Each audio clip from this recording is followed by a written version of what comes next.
So a little professional courtesy back and forth. Important. So, Dr. Easterbrook, welcome to the committee, and I will turn it over to you. And just a little ground rules.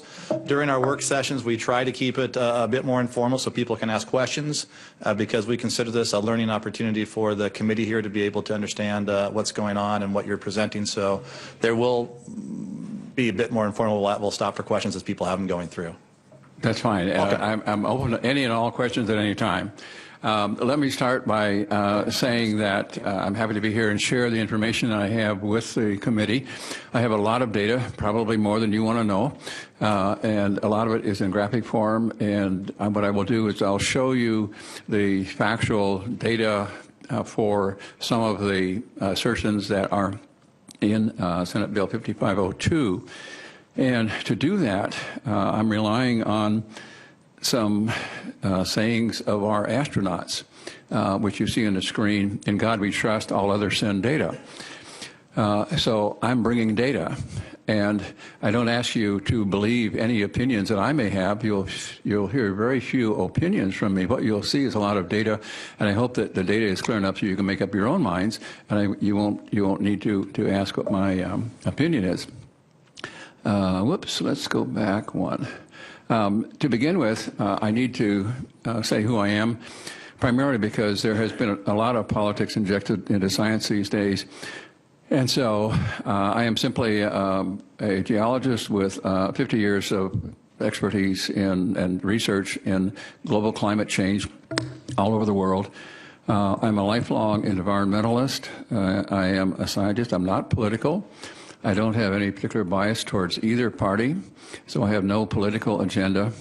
I'm not associated with or funded by any business group. I'm not a shill for big oil, big coal, big anybody. All of my research has been funded by governmental agencies. And I'm currently working actively with an international group of geologists, atmospheric physicists, meteorologists, astrophysicists, oceanographers, and sea level experts, and other sciences in various parts of the world. That's where I'm coming from. I thought I might start by listing some things that you probably don't know about or haven't heard about because the news media isn't telling you. And I've listed a few of them here. There are a lot more, but some things that I will touch on later in the presentation. And that is that global warming ended in 1998. That may come as a surprise, but I'll show you the data for it. And it is indeed true, and that has been admitted by the chairman of the UN group that has been pushing CO2 as causing climate change. Even he admits there's been no global warming in 15 years. The Antarctic ice sheet is not melting. Contrary to headlines you'll see about every other day that the Antarctic ice sheet is melting at an accelerating rate. It not only is not melting at an accelerating rate, it's not melting at all. The main ice sheet, and I'll show you the data for this, is in fact growing, not melting. So we don't need to fear that the ice caps are going to suddenly melt and cause all kinds of problems for us, because they aren't. Sea level has been rising globally and also locally at a rate of about 7 inches per century, as we're thawing out from a little ice age which occurred about 500 years ago. And the projections of anywhere from 5 feet to 20-foot rise of sea level, as you'll see when I present the data, is beyond reality. Snowfall is not below normal. There have been headlines from time to time about, in the Cascades, certainly, that the snowfall in the Cascades is diminishing because of global warming. That's not true. For the past 5 years, have set snowfall records, both globally and in the Cascades. CO2 cannot possibly cause global warming. That will come as a shock to you, I'm sure. And the reason is that there's so little of it. It is a trace gas. It has increased in its atmospheric content by only 1/1000ths of 1%. If you double nothing, you still get nothing, and I'll comment more about this later. Severe storms are not more frequent than normal. When we get a big snowstorm in the east, they say, oh, it's because of global warming. When we hear about a hurricane on the East Coast, they say it's because of global warming. It isn't. And I will show you data that shows that actually the extreme events, severe storms, are actually declining. They're not becoming more frequent. And finally, you may be surprised to know that the oceans are not acid. Oops. Mr. Chair? 1 second. You want to go back? I think Senator Ranker has a question. Oh, I'll have several later. Most of them I'll wait until the end. Just on that last point, the oceans are not acid. Are you saying that ocean acidification does not exist, or are you saying the oceans entirely are not acid? I think all of us would agree with that.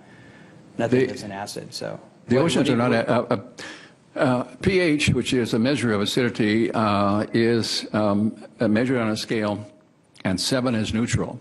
The oceans have a pH of 8.2, which is alkaline, not acid. And I'll show you why they are not going to become less alkaline, much less more acid, with increasing temperature change, if that in fact were to happen. Thank you, Mr. Chair. So just to clarify my question, I'll be a little clearer here then. Do you believe that ocean acidification exists in the world's oceans today and here in the Northwest? No. I'll show you the data. I'll talk about this in detail. If you'd like to wait till I get to those slides, it'll be clearer, I think. Badly. Thank you. It's very clear, and I'll show you the data. So what I did was I looked at specific issues that form the basis for Senate Bill 5802, and I listed 6 of them. And so what I did was I pulled out data that relate to all 6 of these premises that are inherent and form the basis for Senate Bill 5802. Regardless of the language of the bill, this is what the bill was based on as of this weekend. And you can read them, but emissions of greenhouse gases is the principal cause of climate change. A lot of data, I'll show you that. Sea level is rising at an increasing rate because of global warming. That's not true. I'll show you the data. Frequency of severe storms is increasing because of global warming. That's not true. Reduced winter storm packs and decreased summer stream flow is not true. Increasing acidification of the state's marine waters. That may or may not be true in terms of the state's marine waters. Certainly it's not true of the oceans globally. And finally, the production of more electricity from renewable energy while phasing out coal-powered electricity generation. I'll just show you some data that shows what this would cost, and without commenting on whether coal plants are good or not. I'm not particularly in favor of coal-powered generation, but there are some numbers you might be interested in. So let's take these one by one. The first one is that greenhouse gases from human activities. Dr. Easterbrook, Senator Ranker has another Can you go back question. to the last slide? I didn't understand what your point number 6 was trying to get at. I heard you mention coal, that you're not necessarily in favor of coal-fired generation. What's your point there? What are you going to tell us about? My point is to show you the relationship between coal-powered generation and other forms of electricity generation, how much of it is from each of these categories, and what the cost of each is, and what changing from one to another might involve. I have no opinion on that. I'm just going to show you some numbers. And how that relates, sorry, Mr. Chair, and how that relates to climate? Or you're just going to show us the costs on the generation? Well, it relates to climate because the rationale for moving from one form of energy generation to another is climate. Is how much CO2 you put in the atmosphere. If that's not a realistic assertion, then it doesn't matter. But if it is, then there is a concern that it's related to climate. Thank you, Mr. Chair. So let's look at greenhouse gases. But before I do that, let me say something about global warming. There's nothing new about global warming. It goes on all the time. It has been going on for thousands of years at much higher rates, much more intense for longer periods of time than we've experienced in the last period of global warming since CO2 began to be elevated. This graph shows temperature on the left-hand side and the date, year on the bottom. And what you will see is that there was a period of cooling from 1880 to 1915. Temperatures were going down. This is a global record. And then from 1915 to 1945, the climate warmed. And then it cooled again from 1945 to 1977. And it warmed again from 1977 to 1999. And since 1999, it has cooled slightly. Not a lot, but slightly. So what does that mean? Well, if we go back to the warming that occurred from 1915 to 1945, shown by this curve here, global warming occurred without any increased CO2 in the atmosphere. This was before the big surge of CO2 emissions after World War II in 1945. So if you want to put a mental line in 1945, that's the breaking point between increasing CO2 and insignificant changes in CO2 prior to that. So this warming took place prior to increased emissions that occurred after 1945 and cannot possibly be ascribed to CO2 as a cause. Cannot be. And then in 1945, global emissions began to escalate very rapidly. And for 30 years, as the escalation continued, and we put more and more CO2 in the atmosphere every year, we had 30 years of global cooling. So the question then is, if we've had escalating CO2, which is supposed to cause global warming, why did we have global cooling during the initial period when CO2 was escalating so rapidly? It doesn't make sense. And then finally, there was a period from 1978 to 1998 when global temperatures rose again, and CO2 was still rising. CO2 has been rising throughout this whole interval. So there's only one period when CO2 was rising at the same time the temperature was. And we can take that back even farther. If we go back 500 years, this graph shows essentially temperature on the left-hand side and the year AD on the bottom. Each one of these red peaks is a warm period. Each one of the blue peaks is a cool period. Climate is not constant. It's changing all the time, and it changes in cycles. Warm, cool, warm, cool, warm, cool, with about a 30-year time span between each one. So we could count these warm periods, and we can count 20 periods of global warming and global cooling that have occurred in the past 500 years, none of which could possibly have been caused by CO2 because CO2 had not begun to rise until 1945. In other words, we have an instance here of 20 periods of global warming, similar to what we've experienced in the period from 1978 to 1998, that could not have been caused by CO2. They were caused by natural causes. That's important. 20 periods of global warming that can only be ascribed to natural causes in the last 500 years. If we go back even farther, if we go back 10,000 years, this is temperature on the left-hand side, sorry, it's not labeled, and these are years before present on the bottom. The red curve you see here these are temperatures that are higher than the present temperatures. And so this is 10,000 years ago at the left-hand side. This is present on the right-hand side. Look how much of the last 10,000 years the temperatures have been higher than they are now.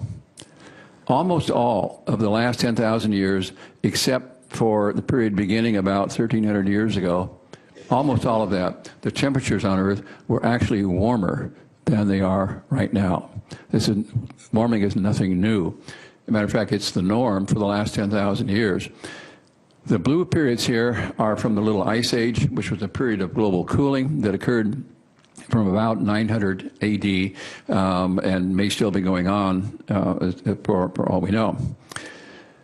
So what about all the claims then that temperatures are warmer now than they have ever been? These are patently not true. And those claims come from manipulation of data. Here is the real original data. The hottest year of record, number one for the number of, this is the number of temperature records that were broken. Number one is 1936. Everybody has acknowledged that 1936 was the warmest period, warmest year of this century, until NOAA and NASA began to manipulate the old data and made it cooler. And then they elevated the recent temperature, made them warmer, and so they come up with a headline saying, oh, it's warmer now than it was then. This is the original data before they manipulated it. You'll see that if we take the top 10, number 2 was 1934, 3 was 1939, 4 was 1931, 5 was 1930, 6 was 1933, 7 was 1938, and guess what? They're all in the 1930s.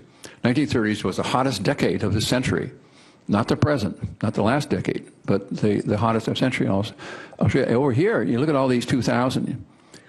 These are all second tier, 10, 11 through 20. This is what the present temperature has been doing, and it's nowhere close to the other. And if you plot that data, this is what it looks like. This is a number of temperature records that were broken in any given year. These are years down here. So here we are right here, and now we're breaking somewhere around 2,000 records, temperature records for warmth. And you think, wow, 2,000, that's a lot. But look at what it was doing in 1936 and 1934, 10,000. We are setting record highs at a rate of about only a fourth of those that occurred in the 1930s. This is hard data. You can, question? No, go ahead and finish the slide, then we'll have a question.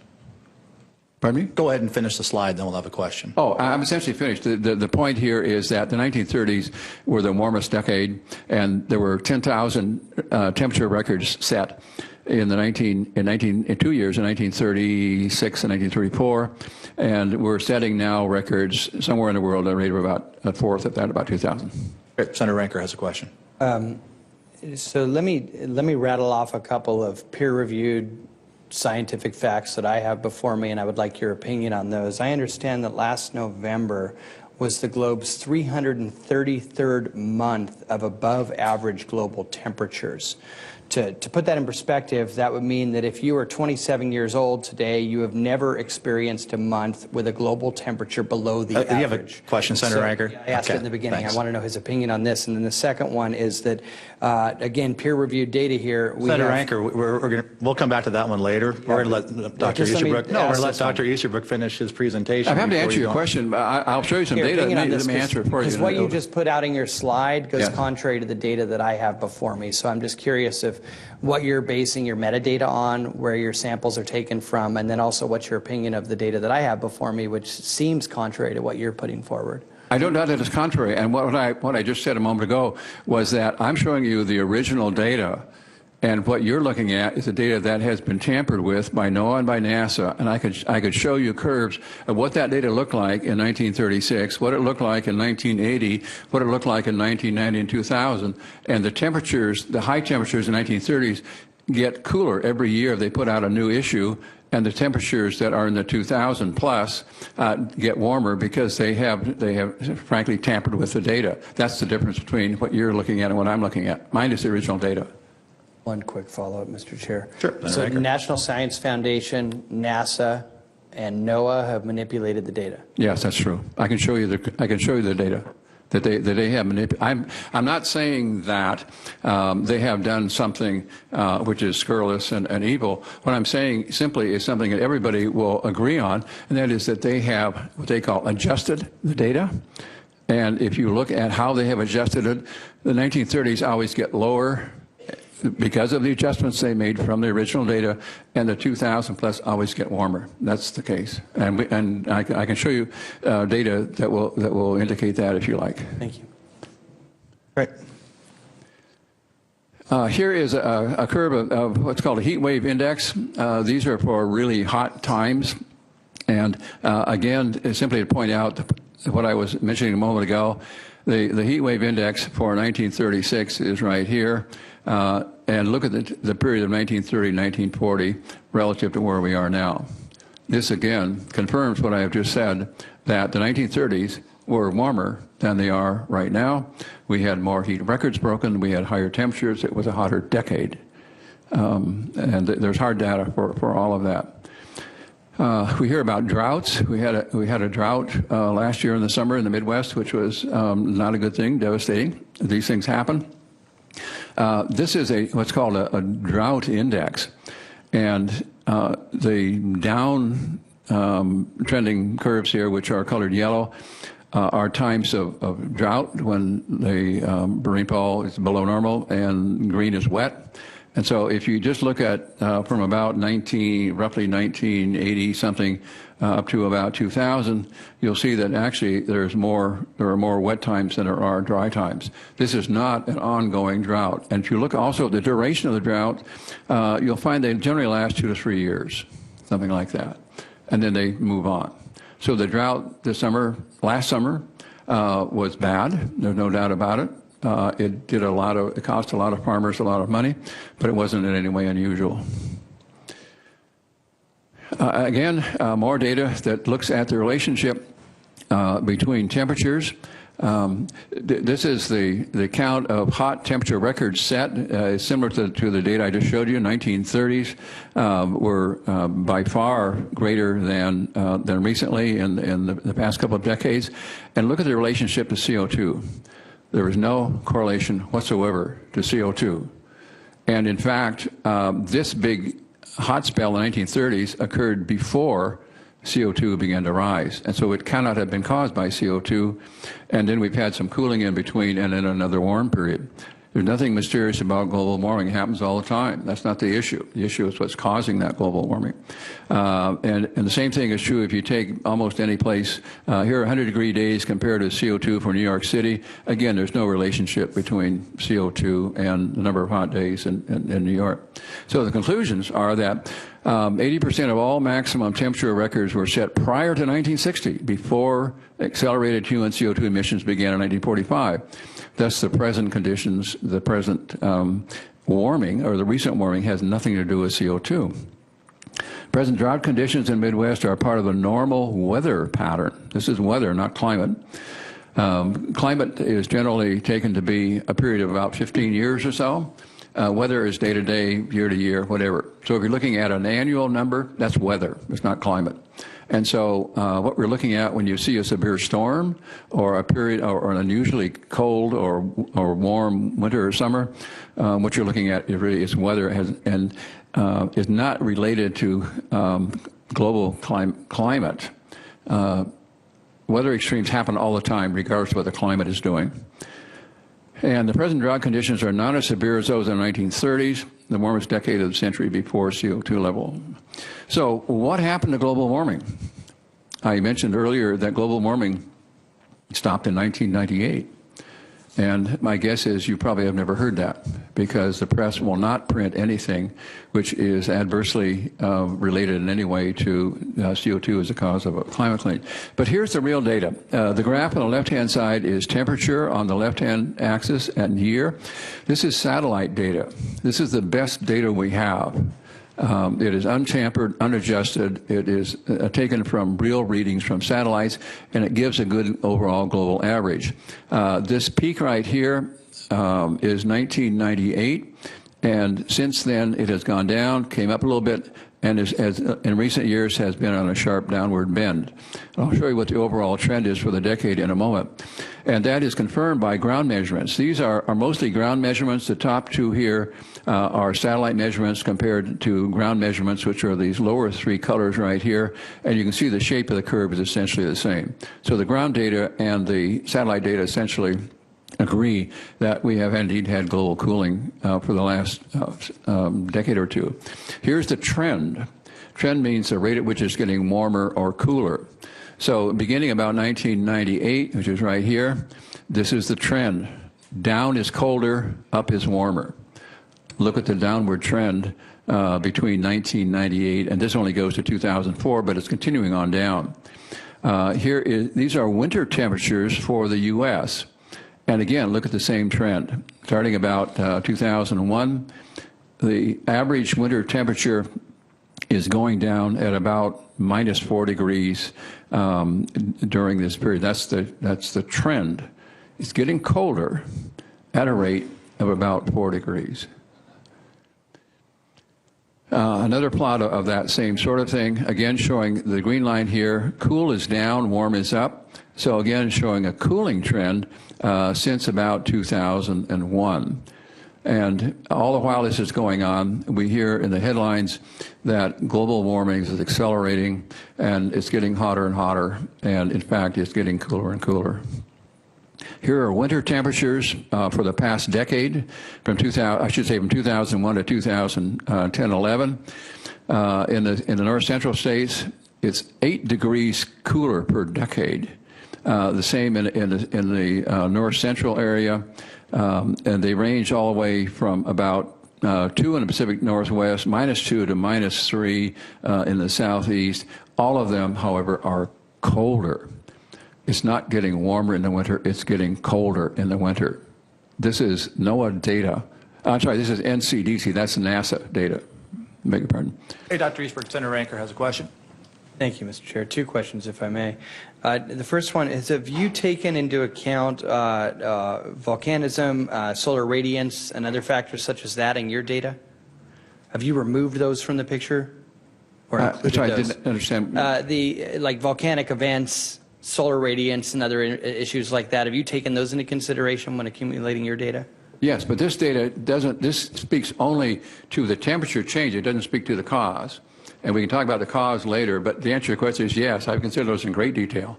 I work with some solar physicists, some atmospheric physicists, some astronomers, and we all agree on what's happening with the solar. In terms of volcanic activity, I'm a geologist, and I can judge that for myself. And I can tell you that volcanic events are very short. They're like little punctuation marks here and there. They don't persist. They're not a factor. They give you a 1 year, 2 year spike, and then they're gone. Okay, so in the follow-up, and this gets back to the data I have before me, which seems, again, contrary, but so you're talking about a trend, particularly over the last decade, maybe 15 years of cooling, yet what I have before me is that 2000 to 2012 was the warmest 12-year period in instrumental record. In other words, since we've been recording heat of the planet and what we're in, the last 12 years were the hottest on record. And that's peer-reviewed data that I have before me. And so my question to you is that because what I'm looking at has been manipulated by NASA and NOAA and the National Science Foundation, or what's the difference here? Because we obviously have conflicting information before us. Right. I don't know what your data is or where it came from, so I can't answer that specifically why it's different. What I can tell you is that the data that I'm showing you is original data, and as I've just shown you, the 1930s were warmer, the warmer decade than the past decade. If you use original data, that's what I'm telling you. Thank you. And if you have something that's different than that, my guess would be, although without knowing what your data is, I can't say for sure, is probably that this is manipulated data by NOAA, NASA, or the subunit of NASA that deals with climate. And what they do is they make what they call adjustments to their data, the net effect of which is to make the earlier warm periods, like the 1930s, cooler, and raise the temperature of the last decade artificially, not from the original data. Mine is original data. Is this a conspiracy? I'm not into conspiracy, so I have no comment on that. I'm simply a data purveyor, so I'm going to present you with data, and you can draw your own conclusions. You probably didn't realize, if you watch TV news every year, that Europe is having the coldest winter in 100 years. I hadn't heard that, and I started looking up the data, and I'm aware that Moscow is buried under 6 feet of snow. They're having the coldest winter in 100 years. Moscow is virtually paralyzed. They had a traffic jam that was 100 miles long. That's true of all of the Central European area, Germany, Poland, Russia, Norway, Sweden, and also Great Britain. This area is having the bitterest, snowiest, coldest winter in 100 years. So much for global warming. This is England, and England is having the coldest, snowiest winter in about 50 years. They're not quite as cold as this part of the country. You'll never see this on TV, although it's big news, and now the news media in parts of Germany, Poland, and parts of Russia are finally beginning to say, oh, yeah, that's right, it is the coldest winter. How can we have that kind of thing going on if we're supposed to have accelerating warming? Cold costs lives. Cold is more dangerous than heat. You kill more people in a cold winter than you do in a hot summer. And in England this year, the coldest spring in 50 years this is just in the spring, has cost 5,000 lives. 5,000 people died for causes that are attributable to cold. And there are another 2,000 extra deaths in just the first 2 weeks of March, 3,000 something in February. And the only point I want to make here is that cold is a greater enemy than heat, than warm. Warmth is good, cold is going to kill more people. So the conclusion is that global warming ended in 1998, and by that I mean modern, which is the warm period that everybody agrees on occurred between 1978 and 1998. There's been no global warming in 15 years. Temperatures have not exceeded those in 1998. And the global warming that took place between 1978 and 1998 has been replaced by global cooling for the past decade, despite the fact that CO2 continues to rise. U.S. winters are cooling at a rate of -2 to -8 degrees during the past decade, again, inconsistent with global warming. That's because global warming ended in 1998, not to say there isn't global warming. Temperatures today are not at all-time highs. Most temperature records, as we were just pointing out, were set back in the 1930s, and most of the last 10,000 years has been warmer than it is right now. The Antarctic ice sheet is growing, it's not melting, and I'll come back to this in a minute and show you the data for that. We hear every day, or I hear every day, accounts that, oh, the polar ice caps are melting at an accelerating rate, and so we're all going to drown from rising sea level, and I'll show you the data for that. And as I said, most all the 10,000 years has been warmer than present. So let's address the question, are the polar ice caps melting? And here are a couple of quotes I'll just let you read for yourself. This is a magazine cover, polar ice caps are melting faster than ever. Well, guess what? There's no polar ice cap at the North Pole. There's an ocean.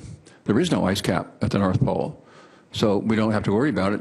The ice there is only about 3 meters thick, which is inconsequential in terms of the total ice of the continent. This is what it looks like. It's floating sea ice. There are no glaciers at the North Pole. The Arctic sea ice fluctuates, the aerial extent. There have been times when it was warmer and you could sail ships across the Arctic Ocean. The Chinese did it in 1420s. And we hear a lot about the polar bears who are in trouble because the sea ice is melting. But what I can tell you is that the polar bear population has gone from 5,000 to 25,000 during that same period when the sea ice was supposed to be melting. And they survived 10,000 years of climate warmer than today, so they're going to be just fine. Let's look at the Antarctic ice sheet. And this is what you'll see in the headlines. It's melting at an accelerating rate. This is untrue. It's actually growing, not melting. Antarctica consists of a continent with a huge ice sheet. This is the Antarctic ice sheet. It's about 15,000 feet thick at its thickest point. Temperatures there are exceedingly cold. I'll show you those in a moment. There's a little arm right here called the West Antarctic Peninsula that has warm water around it, which has been melting some of the floating ice there in recent years and causing some glacial melt. But this is a minuscule part of the total volume of ice that occurs on the continent of Antarctica. And the reason is that the average daily temperature in Antarctica is 58 degrees below zero Fahrenheit. The last winter temperature at South Pole reached minus 106 degrees. To get any ice to melt, you would have to raise the average daily temperature from minus 58 to 32 degrees, which is the melting point of ice, plus another 10 degrees or so to get any appreciable melting to occur. You would have to warm Antarctica 100 degrees to melt the Antarctic ice cap. How likely do you think that is? I'll let you judge for yourself. It's not going to happen.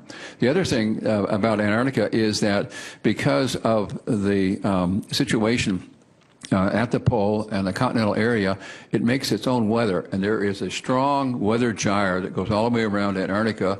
And the Antarctic ice cap has not disappeared in 15 million years, despite temperatures considerably warmer than we have today.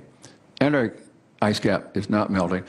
We have ice cores through the ice cap that show us that there are no gaps in the ice record.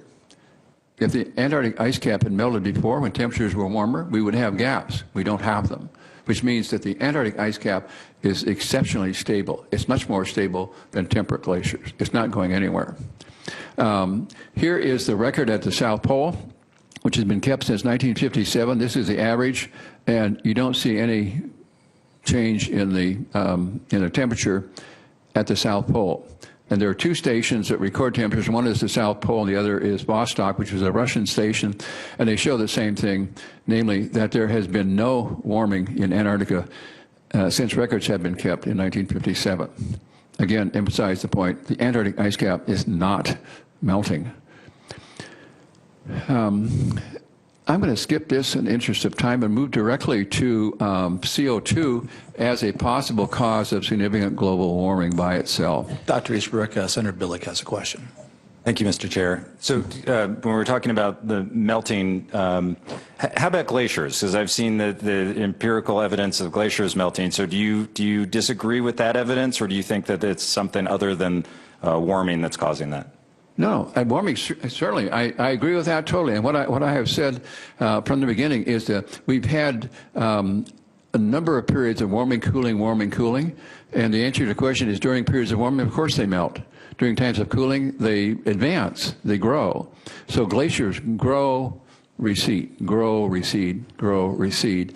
And we can look at the record in Greenland, for example, and we'll see that the record there, the temperature record there, is exactly the same as the global temperature record. And so the ice in Antarctica, the ice in Greenland was surely melting at a different rate from 1978 to 1998 than it was during the cool period between 1945 and 1977. So what I'm saying is, yes, global warming causes glaciers to melt.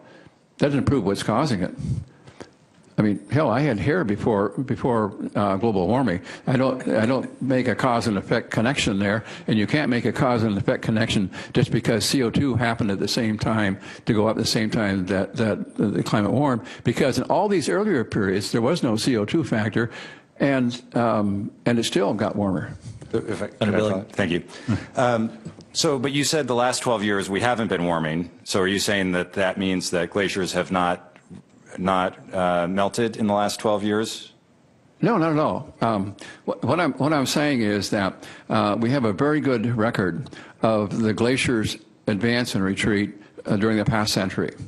And from 1880 to 1915, glaciers advanced to almost their maximum position, certainly in the last several hundred years. They advanced. From 1915 to 1945, they retreated like crazy at a rate probably greater than the last decade.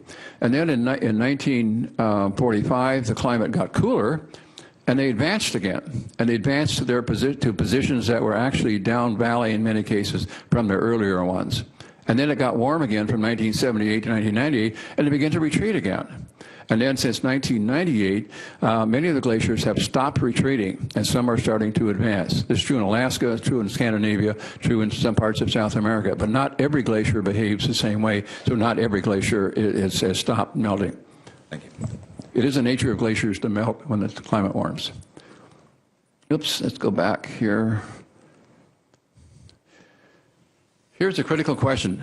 Is CO2 capable of causing global warming? That's what underlies all of these discussions. And that's the main contention of the whole climate change debate. What you may not be aware of is that there's almost no CO2 in the atmosphere. It's very small. It's 39 1,000ths of 1%. If we take a bucket of air out of this room and measure it, we will get 39 1,000ths of 1% CO2. It's almost nothing. If you double nothing, you've still got nothing. Since 1950s, since this big escalation of emission of CO2, the composition of the atmosphere, the CO2 composition, has increased by only 8 1,000ths of 1%. That's almost as close to nothing as you can get. You can triple that and you still have nothing. There is not enough CO2 in the atmosphere to do much of anything. And then you add to that CO2 accounts for only 3.6% of the greenhouse effect. Only 3% of the greenhouse gas effect is CO2. 95% is water vapor. So the point of this is that CO2 by itself is incapable of significant global warming. That's the bottom line. I'll say it again. CO2 by itself is incapable of causing significant global warming. And so how do we get these projections in? And we get it because the climate modelers who depend on computer models rather than real data for their conclusions have decided that if CO2 goes up, water vapor will also increase. And as water vapor increases, we kick in this 95% of the greenhouse effect. So virtually all of the temperature increase during the warm period we had in 77 to 98, virtually all of that they would account for by water vapor in their models, not CO2, water vapor. So the question is water vapor increasing? Well, here's water vapor. Here's water vapor going back to 1947. Water vapor, if water vapor is increasing as CO2 goes up, and that's what's levering the global warming, then you might have an argument for their models. But water vapor has actually decreased since 1947. Look at the downward trend. Down is less water vapor in the atmosphere. And these are various levels of the atmosphere. So in order for their models to be correct, they must show that there has been an increase in water vapor in the atmosphere, and it's just the opposite. There is less water vapor in the atmosphere now as CO2 has gone up, not more, and so their models are totally invalid. Their models will not work without an increase in water vapor. There's another effect of CO2, which is called a saturation effect. If you take a dry sponge and dip it in a bucket of water, it'll soak up water. If you take a wet sponge and put it in a bucket of water, it doesn't soak up very much more water, does it? Because it's already saturated. And CO2 operates the same way. There's a saturation level wherein the CO2, which is in the atmosphere right now, is mostly saturated with respect to capturing of the frequencies of heat. And so on this curve right here, this is the degree in possible temperature change with increasing in atmospheric carbon dioxide. This 1950 level is right here, 2008 level is right here. The maximum amount of temperature change you could get from the increase in CO2 from 1950, when the whole thing started to escalate for emissions, and now is less than 1/10 of a degree. This is basic physics. What about just making a correlation between CO2 and temperature?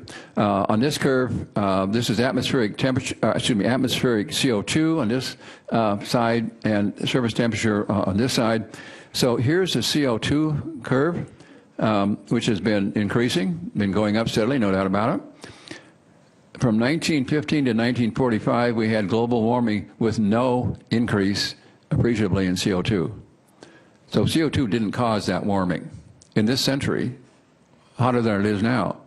And then when CO2 was escalating in 1945 on, we actually had global cooling. The curve is actually going the opposite direction as the CO2 curve. If CO2 causes global warming, why do we have 30 years of global cooling when it began to escalate? Doesn't make any sense. It's only in this last period from 1978 to 1998 when the two have coincided by coincidence. We can also show that carbon dioxide in the atmosphere always follows an increase in temperature, not the other way around. The idea would be that if CO2 is causing global warming, CO2 would go up, and then the temperature would go up, okay? But here's what actually happens. And these are measurements that have been made by a group of researchers in Norway. The blue curve down here is temperature. Temperature's been going up and down, as it does every few years, largely because of ocean changes. And this is the CO2 content of the atmosphere. In every case, temperature goes up, and then CO2 follows. If CO2 was causing this temperature to go up, it should precede it, but it doesn't. It follows it in every case, and by about the same amount. And this is for short-term changes. The same is true for long-term changes. So the conclusions about CO2 is that the amount in the atmosphere is minuscule. The total change is so small that there is absolutely no way it can cause global warming by itself. It's totally dependent on water vapor, and there's no correlation between global temperatures and CO2. When CO2 goes up, temperature does whatever it wants to do. The comparison of computer model predictions of global warming, when you compare those to actual measurements to see if the models were right, they are totally inaccurate. The models are totally inaccurate. And I'll show you an instance of that in just a minute. The bottom line is CO2 is not capable of causing significant global warming by itself. That's clear from the physics. CO2 is a result of global warming, not the cause of global warming. As you increase the temperature, you increase the CO2 in the atmosphere because there's more that's given up by the oceans. Dr. Easterbrook, you use the term greenhouse effect. Oh, I'm sorry. A greenhouse effect is caused by certain gases that will absorb certain frequencies in the electromagnetic spectrum, namely heat. And so the idea would be that as heat is coming from the surface of the Earth upward, being radiated back into space, that certain gases will tend to capture it, if you like, and make the air warmer.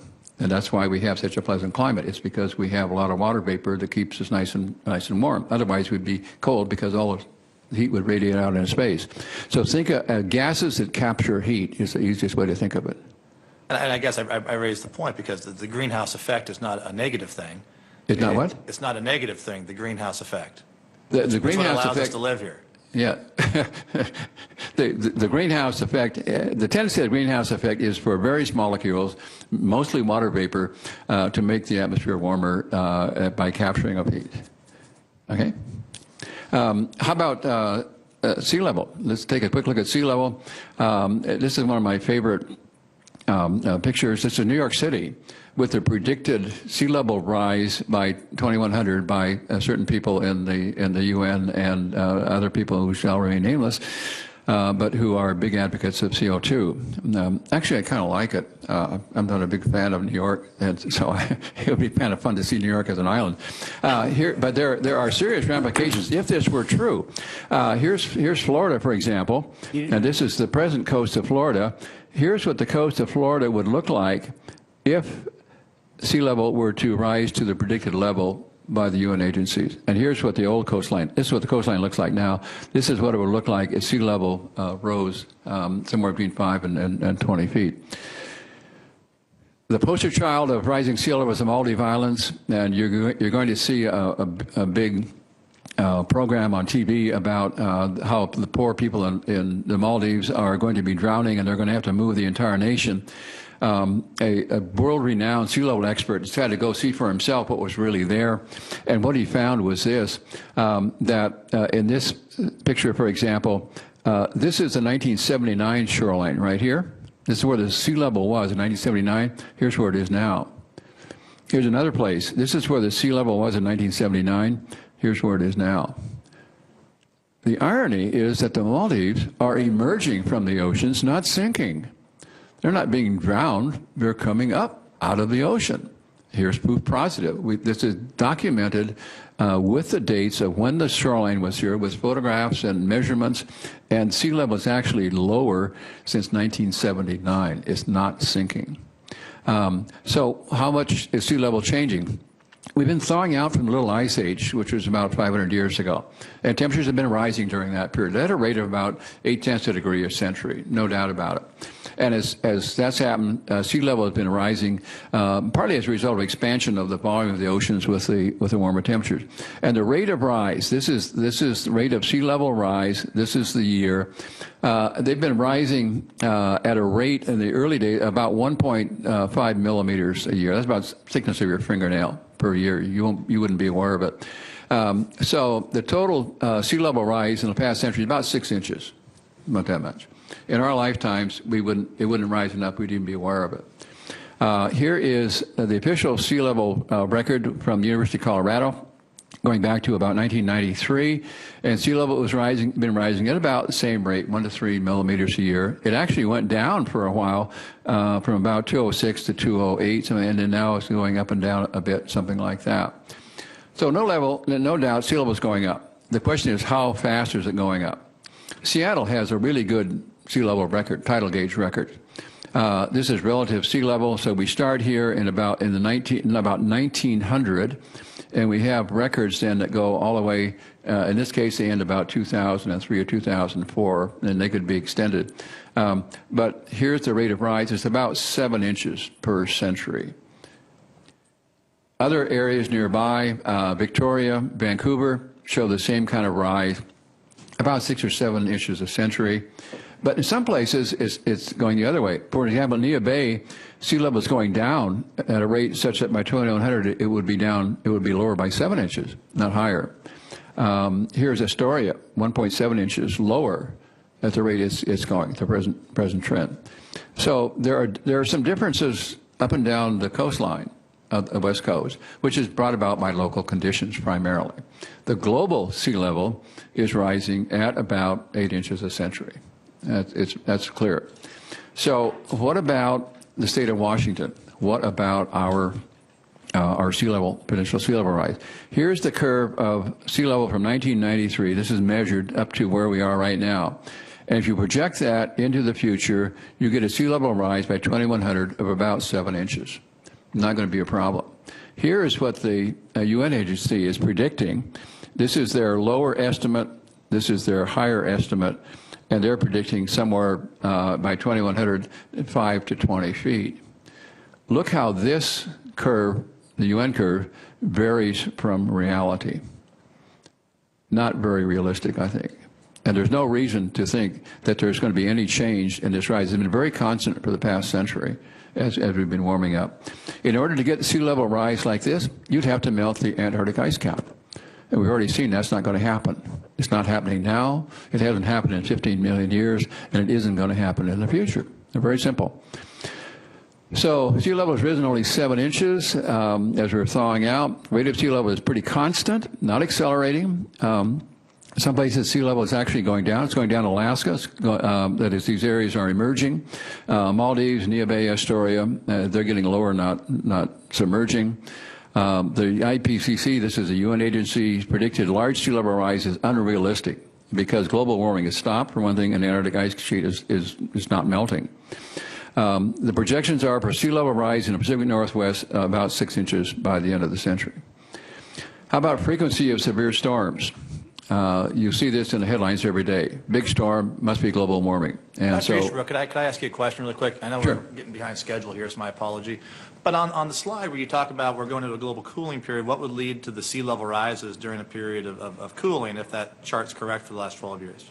the sea level rise is caused by a number of different things, and one is that as the temperature has gone up over the century, we've gotten actually warmer than the beginning of the century by about 0.8 of a degree. Everybody agrees on that, and that has caused the volume of the ocean water to expand, and that accounts, people think, for a large percentage of the rise in sea level of like 7 inches in a century, something like that. The other is melting of glaciers. Glaciers certainly did melt from 1915 to 1945, and that added some water. And they also rose from 1978 to 1998. But if you look at the sea level curve, it's constant. It's not going up and down with the glaciers. So it's clear that glacial meltwater is not what's driving this constant rise of sea level. It's probably expansion, thermal expansion is what most people think. Senator Ranker has a question. Thank you, Mr. Chair, and thank you for your testimony so far. I have a different question I want to ask, but I want to get to the glacier piece. I was just in Alaska looking at a glacier that I hadn't looked at in 15 years since I was much younger, and it's dramatically smaller than it was. How do you account for that?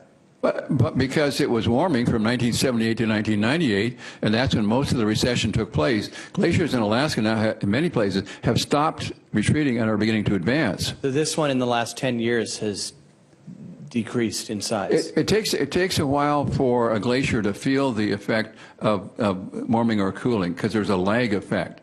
The ice doesn't respond next year if we have a climate or a weather change this year. The response time of a glacier to a climate change is anywhere from 2 or 3 years to maybe 15 or 20 years. So it takes a while when a glacier is undergoing a climate change for it to put the brakes on and change direction, either going forward or retreating. Okay, thank you. Thank you, Mr. Chair. So you have mentioned a few times now the IPCC reports. So how do you account for the IPCC report that came out in 2007, which is due to be updated, and over 800 scientists are working on it now, but thousands of scientists worked on this and came to the conclusion that climate change is real and it's human caused. How do you account for all of those folks saying that, and it's obviously very different than what you're presenting to us today? Could I answer that in just a moment with a slide? Of course. I can show you the, Yeah. I can show you the data, and you will be surprised at the answer, I think. Okay. Thank you. So anyway, the point I want to make here is that the frequency of severe storms is not increasing because of global warming. Here are U.S. hurricanes. Actually, you see kind of a downward trend here in recent years. There are fewer hurricanes in the last couple of decades than there were earlier in the century. Here is global hurricane frequency. There's also a slight downward trend. The number of hurricanes is not increasing. Here are strong to violent tornadoes. Again, here's where we are now. We had a bad year in 2011, but not as bad as back in here. And generally, they are down rather. They're higher here than they are here. The number of tornadoes is not increasing as a result of global warming. Precipitation stream flow shows much the same thing. Here is precipitation in the U.S. If you look at the green area, that's increased precipitation. Brown is less. And from about 1970-something on, look at the prominence of green over brown. More precipitation in that time, not less. The same thing is true worldwide. And the worldwide precipitation pretty much follows a climatic trend with the warming and cooling trends. So here we have a period when there was more precipitation, here less, here more. It's a cyclic kind of thing. Overall, precipitation and stream flow, I should say, which is this graph right here. This is the average stream flow index from about the last decade, roughly. And there's no significant trend. It's not trending down. Is the only point here. So the conclusions here: the number of U.S. hurricanes has decreased since 1851. The global hurricane frequency has declined since 1978. The number of tornadoes has decreased since 1970. Global precipitation has increased since 1950. Stream flow in the U.S. hasn't changed appreciably in 15 years, and there is no basis for predicting increasing extreme weather because of global warming. A, it's not warming. B, it's not happening. Specific issues, again, reduced snowpacks are a concern for the Cascades. And there have been predictions since 1990 by the IPCC that we will have seen the end of snow. There were predictions that the next generation won't know what snow is because of global warming. And the East Anglia group of climatologists issued a forecast that the snowfall in England will become a very rare and exciting event. And I think if you talk to many people in England right now, you'd find that it is exciting, but it certainly isn't rare. And here's a headline: snowfalls are now just a thing of the past. And in 2007, the Unit of Concerned Scientists warned that snow would be a problem for ski areas. And there was a big flurry of that this winter. People were predicting that the ski areas are going to have to go into another business because they weren't going to have any snow. The truth is, snowfall is increasing, not declining. Heaviest snowfall, these are headlines, in a century hits Moscow. Anchorage set an all-time record. China is cold, and snow just wreaked havoc with their transportation, worst in 6 decades. Here is the snowpack, snow cover in the U.S. At this date, and as you can see, there's snow clear down to the Gulf almost. Snow is not getting, and here is the Northern Hemisphere snow extent. 5 of the 6 snowiest winters for the Northern Hemisphere have occurred since 2002. Here's the Northern Hemisphere snow extent.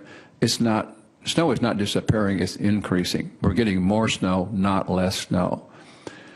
Here's a snowpack in the Cascades. This is the snow water equivalent. In other words, up is more snow, down is less snow. And each of these is a data point for a particular year. If you connect the dots, you get this dark blue curve here. If you do a least squares curve through this to look at the trend, what you'll see is that if we start here about 1995 or so, look at the area that's in this kind of turquoise color versus the area that's in gray. More snow, not less snow in the Cascades. And since about 2006, we've had generally higher snowfalls in the present, up to about 120 to 150% higher than normal. Snow is not disappearing. There's no problem with water supply by melting snow. In terms of precipitation, here's a map of precipitation of the U.S. Green is an increase in precipitation. green here is up is increase in precipitation, down is decrease. And if you go back to about 1980 or so, it's mostly green, meaning there is not less precipitation, there's more precipitation. So the conclusion is, despite predictions that snow will be a thing of the past, we're getting more of it. It's getting snowier and colder, and we've just looked at snowpacks and temperatures for this winter as well as for the decade. Oops. Here's the acidification thing that you asked about earlier. Acidification, by definition, is the process of becoming acid or being converted into an acid. Ocean acidification means turning the ocean into an acid. That's what acidification means. But the oceans are not acid. They are strongly alkaline. Their pH is about about 8.2. Neutral would be 7. So what's the possibility for changing that? The allegation is that because there's more CO2 in the atmosphere, that's going to put more CO2 in the oceans. And at the same time, they're saying that CO2 is causing it to become warmer. At the present time, we've already looked at these numbers. The amount of CO2 in the atmosphere the change is so small, 8/1000ths of 1% changed in the atmosphere. And the volume of the oceans is about 300 million cubic miles. And we're going to change that from a strongly alkaline solution to an acid with this 8/1000ths of 1% change in CO2. Not possible. There aren't enough CO2 atoms in the atmosphere to do that. And in fact, just the opposite is happening. As you saw earlier, the effect of global warming is to make the oceans more alkaline, not more acidic, because warming drives CO2 out of the oceans. Even though there's more CO2 in the atmosphere, because the temperature is warmer, the ocean is giving up CO2, not taking it in. It's a CO2 that makes carbonic acid that makes it less alkaline or tending toward more acidic. So with less CO2 in the oceans, it's not as acidic. It's as simple as that. The chemistry 101, does not add up to the claim that the oceans are becoming acid. I have a quick question for you on that slide also, and Senator Ranker does as well, I believe. So you would even say that they aren't even becoming less alkaline? I guess that we don't really know, because what I can tell you is that this is the equation for the pH of ocean water. And, don't try to understand this, I'll explain it. If you add CO2 to water, you get carbonic acid, and that releases hydrogen, which is what changes the acidity. So that's the basic formula. Seawater can hold more CO2 than cold water than warm water can. So as warming occurs, what's going to happen is it's going to drive the equation in the wrong direction. It's going to drive CO2 out of the oceans, not take more CO2 into it. And the amount of CO2 that's added to the atmosphere in terms of volume is so minute, there aren't enough carbon dioxide atoms to convert 300 million cubic miles of seawater into an acid. It's as simple as that. One other follow-up. Our local shellfish growers have been talking to us quite extensively about the inability to raise some of their shellfish in the Puget Sound waters. And as they measure, I guess they're seeing a move towards becoming less alkaline, a move towards a more acidic. So what if it's not the ocean and CO2 causing, what could be the causes for that they're seeing? That could well be true, because what we know is that the ocean is not going to become acidic. We know that for sure. It may become slightly less alkaline, but there's no reason for that to occur. Locally, because of the pollution that we're putting into Puget Sound, that may be making Puget Sound more acidic, which has nothing to do with the global seawater. It's a local regional effect by the stuff we put into the Puget Sound.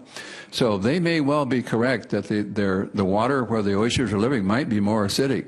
But I can tell you it's not because of global warming or CO2. It's because of some local or regional pollution of the area. And just really, I guess, acidification, I guess, is kind of a term of art. I'm not sure if it's how it's utilized, but even in that situation, we're not becoming acid, we're becoming less alkaline. Less alkaline. You're never And going so to get to acid, never. You're trending this direction, but you're not going to cross over that point to where you're okay. That's right. Thank you. I think that helps explain that term to a lot of people also about ocean acidification, what it means in terms of locally here also. Senator Anker. You actually asked, Mr. Chair, thank you. My former question, you've raised another one, however, which is, so would you say, so let me ask clearly. So the oceans are not becoming more acidic. I didn't say that. I said that you're not going to make the oceans acid, and the total range of variability of pH in the ocean varies from about 8.2 to 7.9 in a transect area of the ocean, which is greater than most of the changes in any given site. At any scale, are the oceans becoming more acidic? No. Okay, and then... Because acidic means it's an acid. To make it more acidic means it making more acid than it was, which by definition is a non sequitur. Okay, and then my second question that came out of the chair's question then is, so locally where we are seeing ocean acidification, whether that's the right term or not, according to your information, I'm not sure, but... Less alkaline would make me less happier. Alkaline. Okay, so less alkaline. So we're not just seeing that in Washington State. I'm working with colleagues in Maine, Maryland, California, Oregon, Alaska particularly. Alaska, who has significantly less population than us, and most of the watersheds are not running out of agricultural lands or other areas or pollutants. They're running out of relatively pristine areas. So is the impact there also from some sort of pollution?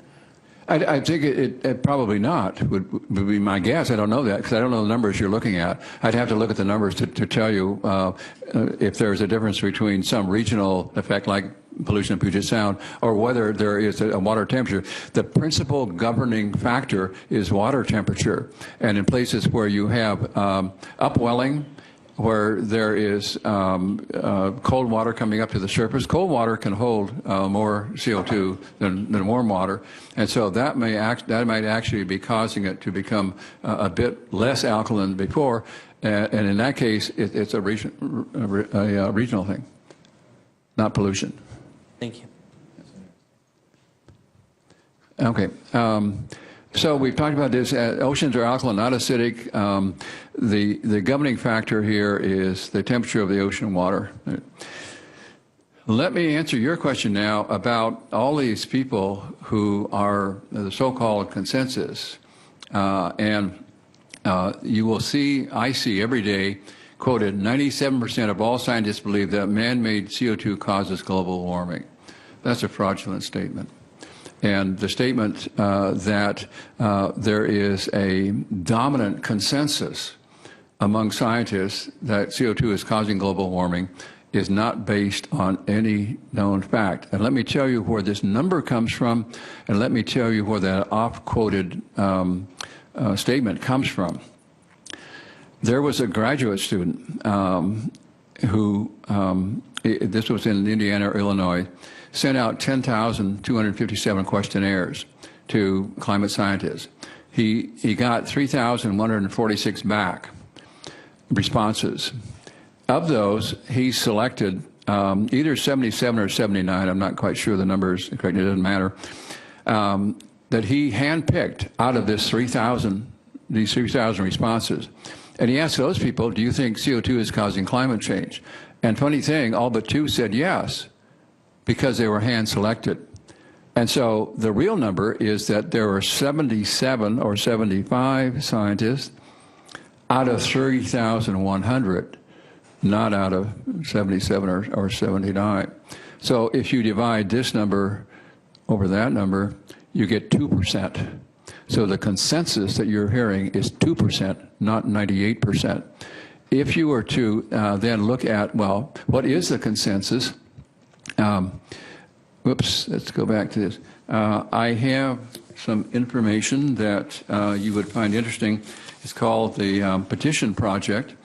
And this was a petition And let me read what the statement says. It says, there is no convincing scientific evidence that human release of carbon dioxide, methane, or other greenhouse gases is causing or will in the foreseeable future cause catastrophic heating of the Earth's atmosphere and disruption of the Earth's climate. How many scientists who have degrees in one of the sciences signed that? And the answer is 31,487. As opposed to the 77 in this survey that's so oft quoted. So I would say the consensus is that scientists do not believe that CO2 is causing global warming, not the other way around.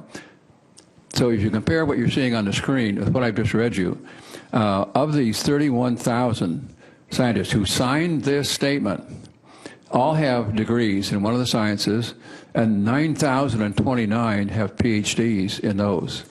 And the expertise of these is atmospheric, environmental, earth sciences, computer and mathematical sciences, physics and aerospace sciences, chemistry, biology, agriculture. These are real scientists, and there are 31,000 of them. In order for the statement to be true that either the consensus is that CO2 is causing it, you would need to have 32,000 people signed, and there are about 4,000 people who were involved in the IPCC project, and by admission of the chairman of the IPCC for the UN, 80% of those are non-scientists. If you look at the 27 people who wrote the executive summary for the 2007 report, which is so often quoted, guess how many have experience in meteorology? None. So there's the answer to your question. Senator Billick has a question. Thank you, Mr. Chair. So my understanding of the consensus was not based on a survey. It was based on a review of the scientific papers, the peer-reviewed scientific papers that showed that the overwhelming majority of scientific papers, peer-reviewed, showed either that had a consensus about climate change being human-caused, and a few that came to no conclusion, but very few that came to the opposite conclusion. So I guess I'm just having a little trouble that you're saying that that number is based on just that one methodology, when I think there are other methodologies to arrive at what the scientific consensus is. Your statement could be true, but let me tell you why it could be true. And that is that the editorial boards of virtually every scientific journal, probably in the world, but certainly in the United States, the Geological Society of America, the American Geophysical Union, Science, Nature, all of these places, will not even read a paper that has anything negative to say about CO2. So it's not surprising that there are no papers published that are critical of CO2 as a cause, because their editorial boards will not permit it. And that is a fact, and there are some numbers that go with that. I don't happen to have them handy, but it's clear that the peer review process, the editorial process, has been taken over by what I call CO2 dogmatists who will not permit publication of anything that's in any way critical of CO2, and that's a fact. So your statement could be true. There might be more peer-reviewed papers being published right now because they won't publish anything else. Okay, let's finish this up quickly. So how do we go about predicting climate? How are we going to figure out what the state of Washington needs to do in the future? There are two ways to do it. One is the UN way, the IPCC way, which is with computer models. And computer models, like any other computer thing, is garbage in, garbage out. Whatever you program the computer will be is what comes out the other end. They do not consider real-life changes in the atmosphere, in the oceans. They do not consider real physical data. It's all theoretical. The other way is to use real physical evidence to establish cyclical patterns. This is on-the-ground research, the kind of information I've been showing you. So let's compare the two. Which one gives us the best answer? Which one should we rely on to go about predicting what's going to happen in the state of Washington? This black curve here is a curve that I took as is from the official IPCC website in the year 2000. This is what their projection was in the year 2000. It actually continues on down here a ways, but I don't have it on this curve. And they were predicting that the temperature between 2000 and 2010 was going to be increased by 1 full degree, a 1 degree warming. which is greater than the warming for the entire century. That's what they were predicting in a decade. Here is the actual record, which is the satellite record that we've already seen, and look at the gap between the two. The models failed miserably. They weren't even close. Therefore, what trust can you put in models if they cannot even predict 10 years down the line within 1 degree? They're useless. So what we can do then is look at real physical evidence to predict where we're heading. What kind of evidence can we use? We can use the natural, observable evidence, which looks something like this. The Pacific Ocean has 2 modes, a warm mode and a cold mode. This is what the temperature looked like between 1945 and 1977 in the Eastern Pacific. North America, we're about right here. Blue is cold. Orange and red are warm. The whole coast of the U.S., clear up in the Gulf of Alaska, at this time was cool, and we had global cooling down here. This is blue down here is cool, red is warm. In 1977, in 1 year, there was a flip, and the Pacific Ocean changed from, in this case, cold to warm. Red is warm, and look what happened. We had global warming. Surprise, surprise. The message here is that the temperature in the Eastern Pacific governs the climate of North America. It's that simple. And so what we see is a regular pattern of a warming ocean water, cooling ocean water, warming ocean water, which is exactly mimicked in the global climate temperature. Exactly. And in this case, it's like a toggle switch on-off. This change from cool to warm mode occurred in 1 year off the coast of North America, and the climate changed that quickly. CO2 doesn't change that quickly. This is not a climate change that could have been brought about by CO2. And here's verification of that. This is what the temperature looked like off the coast of North America in 1977. And also in 1998 is very similar. In 1999, look what happened. All this nice warm water off the coast here, the red and the yellow, has now changed to cold with blue colors here. In 1999, which is 1 year after the second highest temperature of the century, behind 1936, I went out on a limb and I predicted that because of the change in the pattern of the ocean water temperatures, that we're in for about 30 years of global cooling. And people thought I was crazy. After the hottest year in a long time, how could I predict we're headed for global cooling? Truth is, it happened. I was right. The last 15 years have been cooler. We've had 15 years of global cooling, as I predicted in 1990, based on the geologic record of the history of changes in the ocean water temperatures off the Pacific. Here's where we are today. Look at this. Still cold. It has been cold now for 15 years, the ocean water, and guess what? We've had 15 years with no global warming and global cooling, and that's why. So all we have to do is to read the past history of these ups and downs, and this is what you get. Here is the ocean water temperature. When it was warm off the coast of North America, we had global warming. When it was cool, we had global cooling. And this is a period of about 25 to 30 years generally.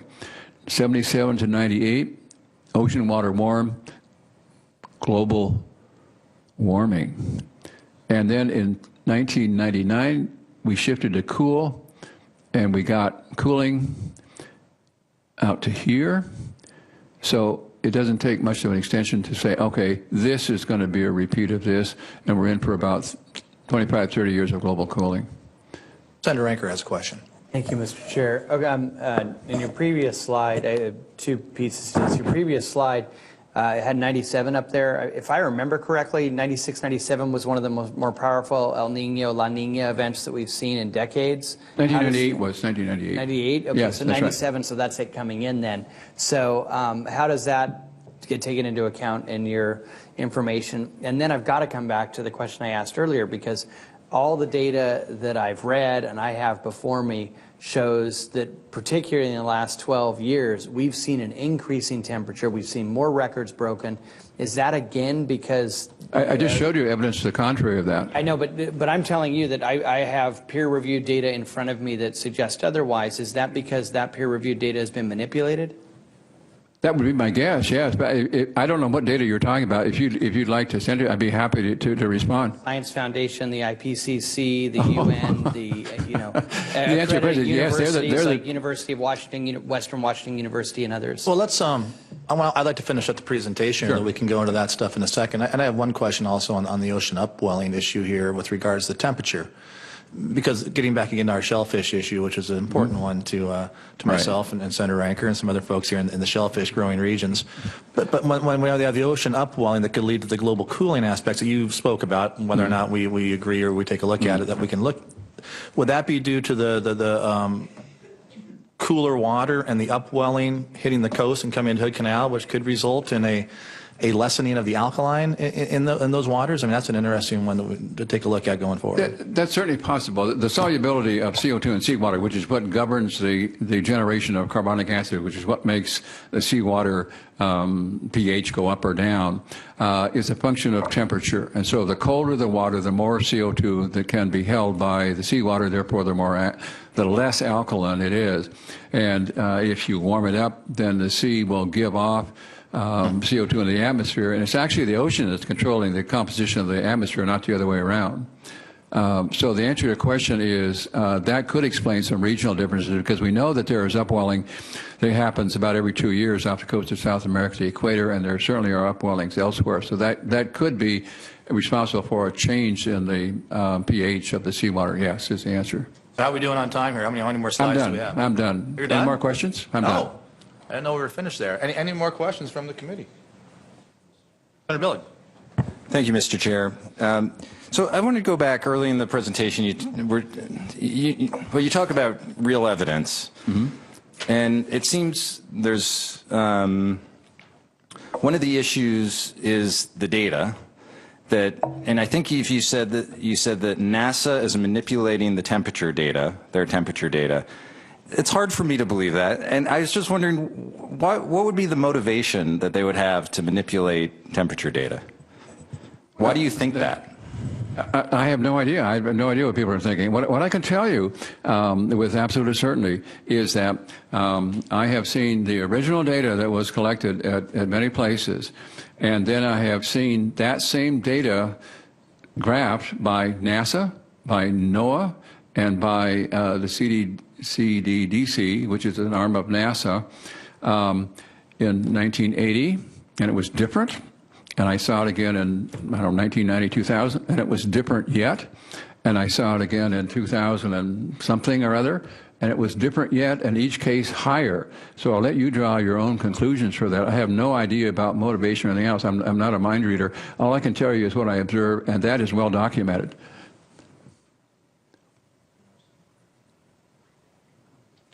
Senator Ranker. Thank you. Along the same lines, and thank you, Senator Billig, for following up on that line of questioning. I think it's really important. You've mentioned a couple times in your presentation that none of this is being reported on because the media won't cover it. Could you enlighten us a little bit more on what's happening there? If you look at any major network TV program, how many headlines have you seen that say we have unprecedented global warming, and how many headlines have you seen that, gee folks, the climate's cooling, gee, it's the coldest winter in 100 years in Europe, gee folks, it's cooler? And the answer for my own personal experience is none. I can tell you personally that a few years ago, the New York Times did a feature presentation on some of my material, and I was called by every major national TV network, ABC, NBC, CBS, Lauer, the whole bunch. And then one by one. Fox is behind you. You better say Fox. Fox, CNN, everybody, yeah. And so guess what? NBC called back and said, oh, we decided not to do that. CBS called back and said, oh, we're not going to do that. MSNBC did do an interview, CNN did, and Fox did, and CBS later did. But ABC, NBC, all of those withdrew their interest in interviewing. So from a personal experience, I have experienced that news blackout, and all you would have to do to recount the headlines of, gee folks, we have accelerating global warming, we're all going to die, and how often do you see reports of it's the coldest winter in 100 years? You don't see that at all. You just count them, and it's a no-brainer. Dr. Easterbrook, I had a question on one of your early slides. If we could go back, I think it was slide number 3 or 4, if we could get in there. And let's go to... one was CO2 graphed with the temperatures, and it showed the curve if you were to extend it with the CO2 from the 40s going onwards. Okay, I'm going to go back. You end show, and then you can go to slide sorter. Stop me when I get there. Okay. If you go all the way down to end show, you can pull up slide sorter if this is a PowerPoint. Yeah, there Here you we go go. on the left. Okay. So go up to the top, go up to the top. You back up, back up, back up, all the way to the top. Okay, we're at the top. All right, now come down to that, keep right there, that slide, second one from the top on your list right there. This one? Yeah. That one.